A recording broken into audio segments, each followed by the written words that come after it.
I witnessed, so I had the privilege to go with you to the Ugandan Water Project, walk on the ground in Uganda, and see an organization that is building a sustainable solution. That's different than going and dropping off resources and saying, I'm going to help you today and disappearing. This is truly a process of today, tomorrow, and forever. When we go and look at nonprofits and we ourselves as high net worth individuals want to make investments as our donations, right? We want to really create impact. How do we evaluate, and understand, people that are giving for short term versus people that are building for long-term sustainability? Yeah, that's a great question. And I think the first lens that I pull out is to ask myself, what is the need here? Is this organization tackling relief, rehabilitation, or development, right? So we're all familiar with the newsmakers for relief, right? Emergency relief, these crisis situations. I have myself gone into these international disasters, right? That's a very different intervention than development. In between, there's this rehabilitation where you're trying to get from disaster to development. But most of the work that's going on in this world is in that development stage where it's long, slow, methodical relationship building, really trying to balance the intervention and making sure it's healthy for everybody involved, that you're not positioning, the organization or the donor isn't positioning themselves as the savior, but really partnering with. So that's the first lens I get out is I'm just asking, hey, is this a relief, rehabilitation, or development interaction? Most of the time, we're talking about development long-term, whether it's locally in our communities here or international. And that's the first one. And so when you think about international development, like what % of giving in the United States is going towards international development today?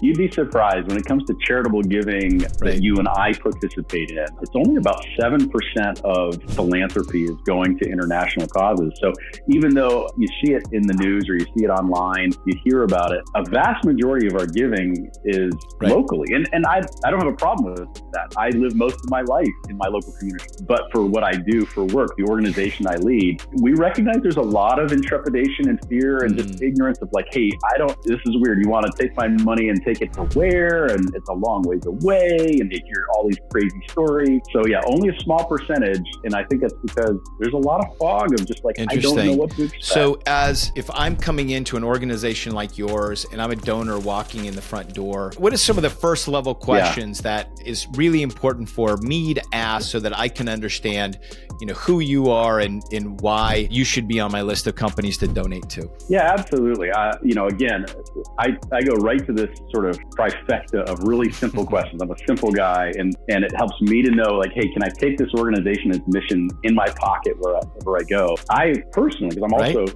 I care about causes. So I ask these questions and I think they're great ones. First, what is the goal? I don't mean the lofty, ethereal vision of the future. That's good to know, but like, what is the big goal? And then second, how do you measure the progress to that goal? And then how is this organization doing on that? And so, for us, obviously, Ugandan Water Project, we're doing safe water projects in Uganda. It's a pretty obvious goal. We want to see safe and sustainably managed water for all of the people in Uganda. And that's the goal. And it's really clear. It gets a little more in the weeds as to how we measure that progress.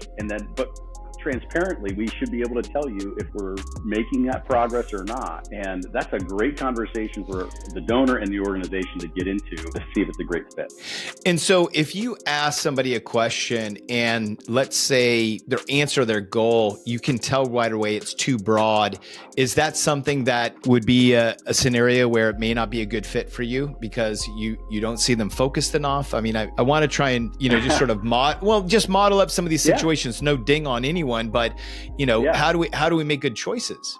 Yeah, I would say it's important to leave a little room for the progression because honestly, you as a donors actually participate in the development of that vision a lot of times. And so even just engaging in the conversation, if there's a lot of other great things about the organization, sometimes the conversation you're having helps them dial those things in. And so it could be that they're more focused in their work than they are in the way they talk about it.